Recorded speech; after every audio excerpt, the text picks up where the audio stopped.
이 종교개혁자 마르틴 루터가 어느 날 밤중에 숲속을 산책하고 있었습니다. 그날이 마침 크리스마스 이브 날이었습니다.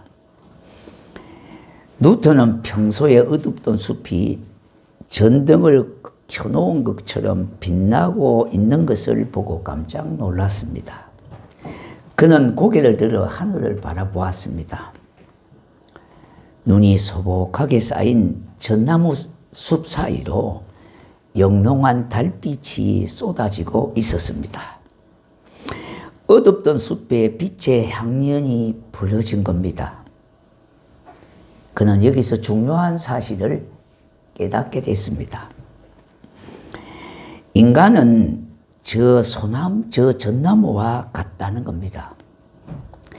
한 개인은 초라한 존재지만은 예수님의 빛을 받으면은 아름다운 삶을 살 수 있다고 하는 것을 깨닫게 됐습니다. 물론 여러 사람이 그 광경을 보았겠지만은 무심코 지나가고 했습니다만은 루터는 그것을 통해서 그와 같은 사실을 깨닫게 됐습니다. 루터는 이 깨달음의 사실을 다른 사람에게 증명하고 알리기 위해서 전나무 하나를 베어왔습니다. 집으로 가져와서는 그 나무에 눈송이의 모습에 솜을 얹어 놓게 됐습니다. 그리고 꼬마 전구로 불을 밝히는 장식을 했습니다. 이것이 바로 크리스마스 트리의 기원입니다. 그런데 오늘날 성탄절이 가까워질수록 오히려 교회보다는 사람들이 많이 모이는 백화점이나 소품몰이나 상가를 지날 때에 보면은요, 오색 찬란한 전구들이 번쩍이고 있습니다. 그곳에는 많은 사람들이 모여들고 마치 산타크로스가 생일인 양 변질되어 가는 상업적인 그런 모습을 보게 됩니다. 그것을 볼 때마다 우리의 마음은 좀 안타까운 생각들이 있습니다. 성탄의 주인공은 바로 우리 예수님이시고 하나님의 아들이신데 말입니다. 그러므로 성탄의 오색찬란한 불빛이 의미하는 것이 무엇인지 그것을 바로 알아서 인류의 구원자로 오신 나의 구세주 예수 그리스도의 탄생을 고대하는 자세를 가지는 것이 중요하다고 생각합니다. 인간은 지극히 나약한 존재입니다. 그러나 한 사람의 인생에 예수의 생명의 빛이 스며들면은 보석처럼 영롱한 인생으로 변한다고 하는 의미를 품고 오색 등불이 반짝이고 있는 이것을 통해서 우리는 그 의미를 다시 한번 깨달음이 있어야 되겠습니다. 초기 성도들이 구세주의 탄생을 기다리던 그 마음 그대로 다시 오실 주님을 기다리는 겁니다. 초기 성도들은 마라나타 아멘 주 예수여 어서 오시옵소서 하는 그들의 신앙 고백이 삶의 중심을 이루었습니다. 그리스도의 탄생을 저음하여 지키는 절기들은 경건한 삶을 위해서 금식도 하고 기도도 하고 묵상 등을 통해서 구세주로 탄생하시는 예수님을 맞이하는 겁니다. 물론 저희 교단은 특별히 이렇게 성탄절 외에 대림절이나 대강절이나 이런 절기를 지키지는 않습니다만은 우리가 그 부활주의를 점해서 고난주의를 지키듯이 그렇게 지키는 교단들도 있습니다. 그것은 의미가 어떤 것이냐 하면은요, 주님을 맞이하는 우리들의 마음가짐과 자세를 새롭게 하자고 하는 뜻에서 그런 절기들이 세워지게 됐습니다. 그러나 저희 교단은 크게 여타한 그런 절기는 폐하고요, 성탄절에 집중하게 되는 겁니다. 그럼 우리는 그분을 맞이하는 자세는 어떠해야 하며 세상죄를 지시기 위하여 구세주로 오시는 그분은 어떤 분이신 것을 우리는 분명하게 깨달음으로 인하여 그들의 삶, 그분의 삶에 그분의 인도를 받고 사는 삶, 참으로 인생의 복된 삶이 되겠습니다. 자, 그래서 우리가 이와 같은 삶을 소망하면서 우리가 다가오는 이 성탄의 그 기쁨과 감격과 그의 평화가 우리 심령 속에 자리 잡게 하려면은 어떤 자세와 어떤 마음가짐을 가져야 하겠는가? 여기에 대해서 해답을 찾아보고자 합니다. 오늘 이 본문 말씀에 보니까요, 104편 1절에 내 영혼아 여호와를 송축하라, 그러기부터 시작하고 있습니다. 참된 신앙은 내 자신으로부터 시작이 됩니다. 자, 여러분, 다른 사람이 찬양을 하는 거요, 듣기만 해도 은혜가 될 수가 있습니다. 다른 사람이 기도하는 그 기도 소리만 들어도 내가 힘을 얻을 수가 있습니다. 그러나 그게 중요한 것이 아니라 중요한 것은요, 찬양할 때 바로 내 입으로 찬양을 하는 겁니다. 그래서 내 입으로 노래하고 감사하고 경배드림이 중요하다는 겁니다. 물론 우리가 침묵할 때는 침묵해야 합니다. 그러나 노래하고 감사하고 찬양할 때는 듣기만 하지 말고 내 입으로 하는 것이 중요하다 이 말입니다. 왜냐? 신앙의 출발은 내 자신부터 출발이 되지고요, 우리가 하나님의 은혜도 각각 받았듯이죠, 우리의 신앙도 각각이 중요한 겁니다. 성도가 하나님을 예배할 시는요, 내 중심을 드리는 거잖아요. 그래서 우리는 침묵으로만 일관하지 말고요, 찬양과 기도할 때는 다른 사람이 하듯이 나도 그렇게 따라하는 겁니다. 그것뿐만 아니라 내 중심을 주님 앞에 드리는 예배자가 되는 겁니다. 오늘 이 본문 말씀을 구분하면 내용이 이런 가지입니다. 두 가지인데요. 먼저 우리에게 오신 구세주는 어떤 분이신가? 그걸 아는 것이 먼저 중요하고요, 그 하나님을 온 정성을 다해 경배해 드리는 겁니다. 그럼 이 땅에 구세주로 오신 예수는 어떤 분이신가 이 말입니다. 저와 여러분이 좀 말씀을 우리가 들을 때에 우리가 하도 듣는 것이니까 다 안다고 자꾸 생각을 하셔요. 그래서 귀 밖에 듣는 경우가 많습니다. 하나님의 말씀은 내가 자꾸 되새김을 통해서 힘을 얻게 되고 그 말씀이 내 심령 속에 각인이 되짐으로 인해서 능력 있는 그리스도인의 삶을 살아갈 수가 있게 되는 겁니다. 첫 번째는요, 온 세계를 창조하신 하나님, 바로 그분이다 이 말입니다. 다시 말씀드린다면 하나님이 인간이 돼서 이 땅에 오셨다는 겁니다. 오늘 이 본문 말씀이 104편인데요. 1절부터 26절까지 내용은 온 세계를 창조하시는 분은 하나님이심을 말씀하고 있는 거예요. 그런데 온 세계를 창조하신 하나님은 어떤 분이냐? 이대하신 분이라는 말입니다. 이대하신 하나님이라고 하는 말은 그럼 세부적으로 어떤 뜻이냐 하니까 그분은 크신 분이라는 겁니다.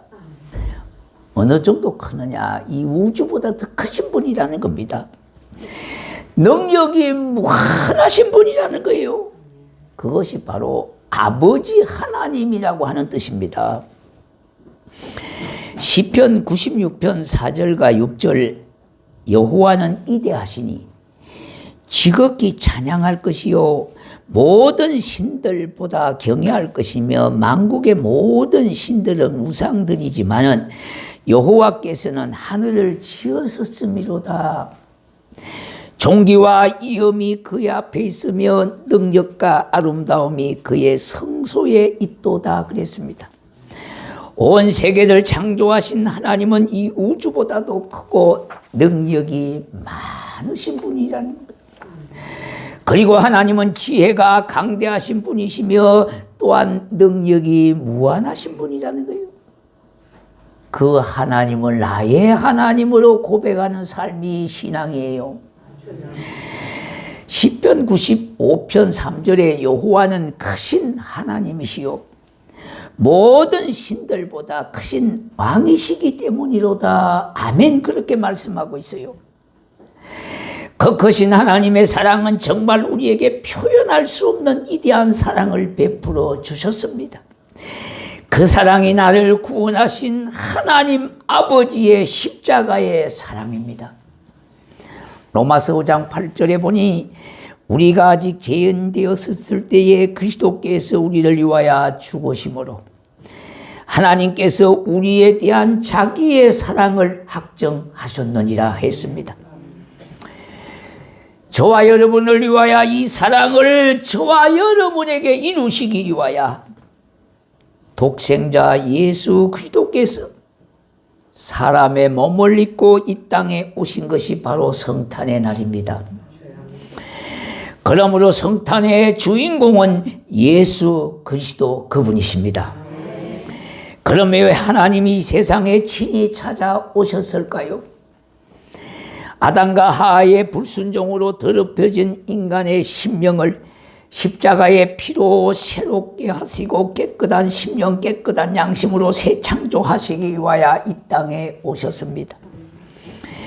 죄로 더러워진 우리를 깨끗하게 하시기 위하여, 정결케 하시기 위하여, 자, 그래서 예수의 피는 온 세계를 창조하신 하나님을 믿는 모든 사람들의 죄를 깨끗하게 하시기 위하여, 정결하기 위하여 이 땅에 오신 창조의 능력을 베풀어 주셨습니다.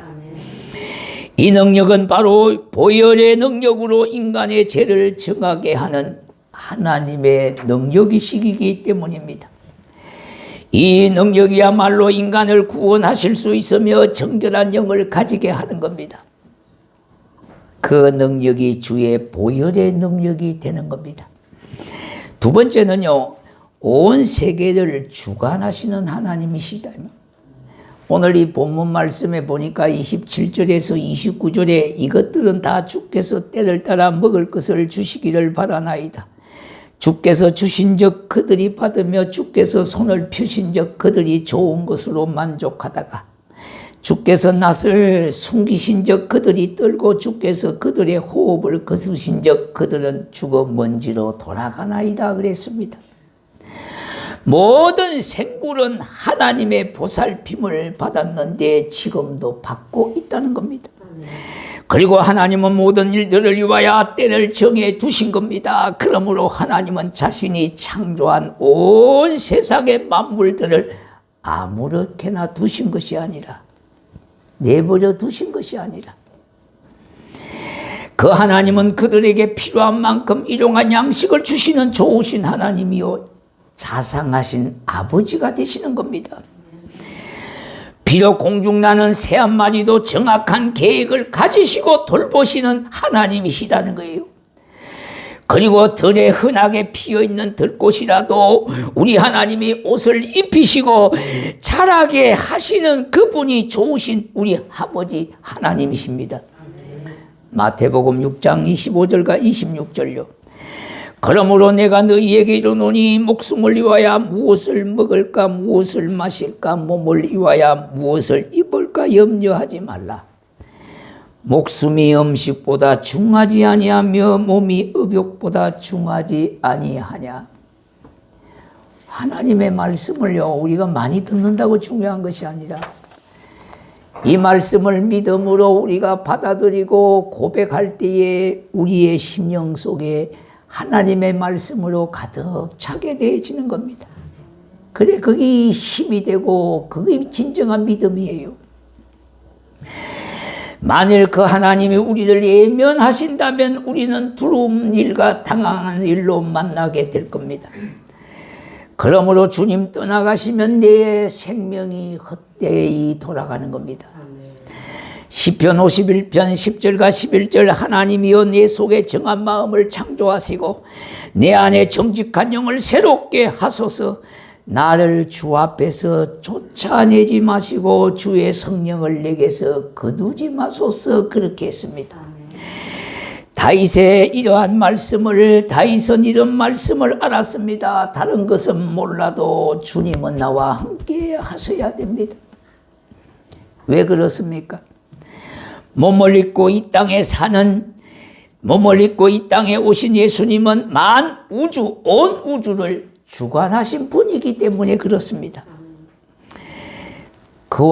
그분이 나와 함께 하신다고 하는 것이 인생의 최대의 축복이에요. 요한복음 14장 16절에 내 아버지께 구하겠으니 그가 또 다른 보혜사를 너희에게 주사 영원토록 너희와 함께 있게 하리니 그랬습니다. 그러니 우리는 살아갈 수가 있는 겁니다. 다시 말씀드린다면 예수님 때문에 승리할 수가 있습니다. 또한 우리 하나님은 나의 피난처가 되십니다. 피난처 있으니 환난을 당한 자 이리 오라. 땅들이 변하고 땅들이 일어나 산 위에 넘치되 두렵지 않다고 말씀하고 있습니다. 시편 46편 1절에 하나님은 나의 피난처요 나의 힘이시요 환난 중에 만날 큰 도움이시라 했습니다. 우리가 세상 살다 보면은요 힘든 일이 한두 가지가 있지 않습니까? 어려운 일도 만나고요 힘든 일도 만납니다. 제가 이렇게 시장 같은 데 가서 이래 보면요 물건 파는 사람을 이래 보거든요.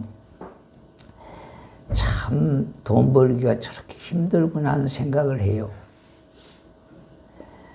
저렇게 하나 팔라고 그렇게 아침 일찍부터 새벽같이 나와가지고 장만하고 또 손님이 그냥 밀고 들어오는 것도 아니고요.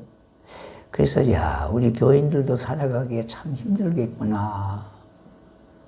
제가 한참 그 자리를 떠나지 못하고 마음이 울고 묵직할 때가 많아요. 참 살기가 힘들겠구나. 저렇게 벌어가지고 어떻게 한 달을 살아갈까 하는 생각들을 종종 하게 됩니다. 우리 인생살이가 이렇게 빡빡하고 힘든 인생살이 아닙니까? 예. 우리가 이 세상을 살면서요 좋은 일만 만나는 것이 아니라 갈등도 있고 여러 가지 다툼도 있고 아픔도 있고요 힘든 그런 순간들이 한두 번이지 아니지 않습니까? 이러한 때에 우리의 진정한 피난처는 예수 그리스도 그분이시다 이 말입니다. 무거운 짐을 지고 살아가는 자들에게 뭐라고 말씀했습니까? 다 내게로 오라 내가 너희를 편히 쉬게 하리라고 말씀했습니다. 마태복음 11장 28절에 수고하고 무거운 짐진 자들아 다 내게로 오라 내가 너희를 쉬게 하리라 했습니다. 우리에게는 진정으로 쉴만한 물가가 있습니다. 바로 예수 그리스도의 그분의 품입니다. 그 안에는 평안이 있습니다. 풍성함이 있습니다. 강건함이 있습니다. 이러한 분이 저와 여러분의 인생을 책임지고 계신다 이 말이에요. 그래서 걱정할 길이 없다 이 말입니다. 그러한 분을 믿고 그분을 의지하고 살아가는 것이 신앙생활을 제대로 하는 겁니다. 자, 여러분, 이와 같은 하나님의 말씀을 우리가 그냥 한다고 중요한 게 아니에요. 이 말씀을 묵상하고 되새기면서 그 말씀이 나의 삶의 능력이 되고 힘이 되어지고 평안이 되어진다는 겁니다. 거기 말씀의 능력입니다. 우리 주님이 나를 주장하시니 나의 생명은 참으로 복된 생명이 되어지는 거죠. 세 번째는요, 성령으로 세상을 새롭게 변화시키는 하나님이십니다. 오늘 이 본문 30절에 보니까 주의 영을 보내어 그들을 창조하사 지면을 새롭게 하시나이다. 십자가에서 나의 죄 때문에 내 대신 죽으시고 부활하신 예수님을 나의 구주로, 나의 하나님으로, 나의 주인으로 믿는 자들에게 성령 하나님이 그 마음과 생각을 새롭게 지으신다고 말씀하고 있어요. 시편 51편 12절에 주의 구원의 즐거움을 내게 회복시켜 주시고 차은하는 심령을 주사 나를 붙드소서 그랬습니다. 사람은 자기를 변화시킨다든지요, 다른 사람을 변화시킬 수가 없습니다. 여러분 우리가 부부간에도 마찬가지잖아요. 내가 저 사람을 좀 고쳐야 되겠다고 하는 자체가 잘못된 겁니다. 고칠 수가 없어요. 내가 내 자신도 못 고치는데 어떻게 내가 다른 사람을 고칠 수가 있겠냐 이 말입니다. 내가 먼저 고침을 받고 변화되어지면은요, 세상은 좋게 보이는 거예요. 내 눈이 안경이라고요. 내가 삐뚤어진 마음과 상처받은 마음을 갖고 있으니까 온 세상이 다 그렇게 보이는 겁니다. 물론 긍정과 부정이 있는 세상이에요. 좋은 면도 있고 좋지 못한 면도 있고요. 단면도 있고 선면도 있어요. 그렇지만은 우리 믿는 사람들은 가능하면 하나님의 말씀을 의지하고 그렇게 살아가는 것이 결과적으로 내 자신에게 열매로 돌아온다는 겁니다. 인생살이는 얼마나 힘듭니까? 그래서요, 시편 51편 7절에 보니 우설초로 나를 정결하게 하소서 내가 정하리이다. 그래서 우리가 하나님 앞에 나올 수 있는 것도 성령님이 이끄셔야 하나님 앞에 나오는 겁니다. 여러분의 자녀들도 하나님 앞에 나올 수 있는 것은 여러분이 아무리 건면해도 안 되는 거잖아요. 그러면 성령님이 여러분의 마음, 그 심령의 마음을 이끌어서 오게 해야 오는 겁니다. 그래서 기도가 필요하잖아요. 물론 여러분들이 애씀도 필요하지만은 더 필요한 것은 기도예요, 기도. 성령께서 그 마음을 사로잡아서 이끌어 주셔야 나오게 되는 거예요, 나오게 되는 거예요. 마찬가지입니다. 내 심령을 정하게 하는 것도 성령께서 회개의 영을 부어주셔야 회개가 되어지는 거지요. 예. 하나님과 내가 하나 되는 일이 뭡니까? 회개하는 심령 속에 하나님과 하나가 되어지는 역사를 보게 되는 겁니다. 성령님은 절망과 좌절 속에 살아가는 자들의 마음 속에 희망과 용기가 가득하는 마음으로 바꾸어 주십니다. 우리가 찬송가 436장에 보면은요, 그 사실을 이렇게 찬송하고 있습니다. 나 이제 주님의 새 생명 얻은 몸, 옛것은 지나고 새 사람이로다. 그 생명 내 맘에 강같이 흐르고 그 사랑 내게서 해같이 빛난다고 말씀하고 있습니다. 그래서 영생을 누리며 주 안에 살리라. 오늘도 내일도 주와 함께 살리라. 내가 은하는 바 선언하지 아니하고 오히려 은하지 않는 악을 행하기 쉬운 우리 마음을 고쳐주시고 새롭게 해주시는 분은 성령께서 하시기 때문에 오 주여 성령이여 오시옵소서. 그래서 우리가 기도하는 내용을 보면은요, 많은 부분이 성령 충만을 많이 찾고 그렇게 기도하고 있어요. 바로 여기에 있습니다. 옛사람을 벗어버리고 하는 그 마음 아무것도 아닙니다. 이 마음이 중요해요. 나는 부족합니다. 나는 아무것도 아닙니다. 내 마음이 주의 말씀에 설득을 당하고요, 내 마음이 주님 앞에 빼앗기는 겁니다. 이것이 빈 마음이에요. 그 가운데 주님이 찾아오십니다. 그러므로 우리가 가져야 할 성결은요, 나는 부족하다는 겁니다. 아무것도 아니다고 하는 이 마음을 가지는 겁니다. 세속적인 욕심과 정욕을 벗어버리고 깨끗하게 되어진 그 마음인데요, 이것이 성탄을 맞이하는 자세입니다. 빈방 없어요 하는 말이 뭡니까? 우리 마음이 비어있지 않으니까요, 예수님이 들어오실 수가 없다는 거예요. 자, 어느 날 하늘의 천사가 새 친구에게 찾아왔습니다. 너희들 소원이 뭐냐? 하나씩 들어주겠다 그랬습니다. 그러니까 첫 번째 친구가 이렇게 말합니다. 자기는 별처럼 빛나고 사는 것이 소원이라고 해서 스타가 되고 싶다 그랬습니다. 그럼 너는 스타가 되거라 이렇게 했습니다. 두 번째 친구는요, 자기는 왕이 되고 싶다 그랬어요. 그러면 킹이 되거라 그랬어요. 세 번째 이 친구는요, 가만히 생각해 보니까 욕심이 발동하는 겁니다. 그래서 자기는 두 가지 다 가지고 싶다 그러니까 너는 스타킹이 되거라 그랬습니다. 그런 말이 있습니다. 요즘 세상은요, 자기가 뭐 대단한 것, 존재인 것처럼 착각하고 살아가는 사람들이 얼마나 많은지 모릅니다. 자, 여러분 보세요. 말하는 것 보면 다 선생입니다. 다 말하는 것 보면 다 박사입니다. 박사요. 다 말하는 거 보면 자기는 천재입니다. 다 잘난 사람들이에요. 잘난 사람들.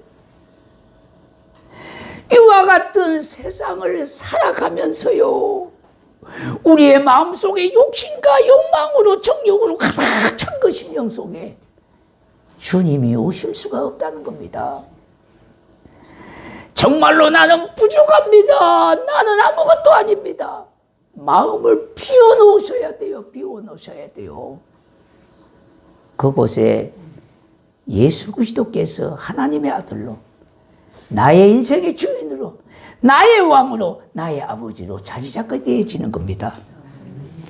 이런 성탄을 기대하시기를 소망합니다. 이제 말씀을 맺고자 합니다.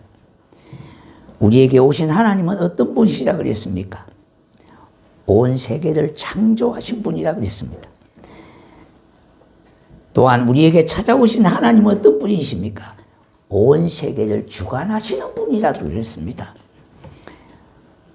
나에게 찾아오신 하나님은 어떤 분이십니까? 성령으로 세상을 나를 새롭게 하시는 분이라는 겁니다. 그분을 날마다 나의 구세주로, 나의 주인으로 그분을 높이고 그분을 찬양하며 그 중심에 자리 잡게, 내 중심에 자리 잡게 자리를 내드리는 겁니다. 이것이 바로 진정한 성탄을 기다리는 저와 여러분의 자세가 되겠습니다. 이와 같은 마음가짐으로 이제 다가오는 성탄을 맞이하면서 그것뿐만 아니라 일생일대에 내 중심 속에 아버지가 나의 주인이요, 아버지가 나의 아버지요, 그분이 내 인생에 나를 주관하시는 분이시고, 그렇게 믿고 살아가는 성도가 바로 복된 성도가 되겠습니다. 이와 같은 은혜를 함께 누리는 성도가 되시기를 주의 이름으로 축복합니다. 네, 우리가 그런 뜻에서요, 주 하나님 독생자에서 찬양하겠습니다.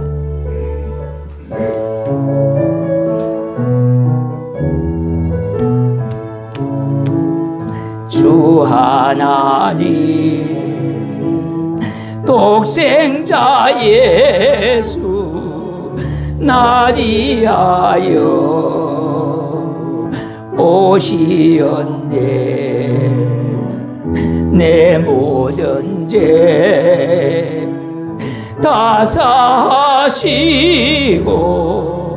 죽음에서 부활하신 나의 구세주, 살아계신 주, 나의 참된 소망, 걱정 근심 전혀 없네. 사랑의 주내 갈 길 인도하니 내 모든 삶의 기쁨 늘 충만하네. 주 안에서 끝없는 생명 도우시는 주의 사랑 참 기쁨과 확신 가지고 예수님의 도우심을 믿으며 살리 살아계신 주 나의 참된 소망 긍정 근심 전혀 없네 사랑의 주내 갈 길 인도하사이 내 모든 삶의 기쁨 늘 충만하네 암만행감 그 뵐 때까지 주를 위해 싸우리라 승리의 길 멀고 험해도 주님께서 나의 앞길 지켜주시니 살아계신 주 나의 참된 소망 걱정 근심 전혀 없네 사랑의 주내 갈 길 인도하시니 내 모든 삶의 기쁨 늘 충만하네 아멘. 주님 오늘 말씀을 기억하며 독생자 예수 그리스도가 내 인생의 주인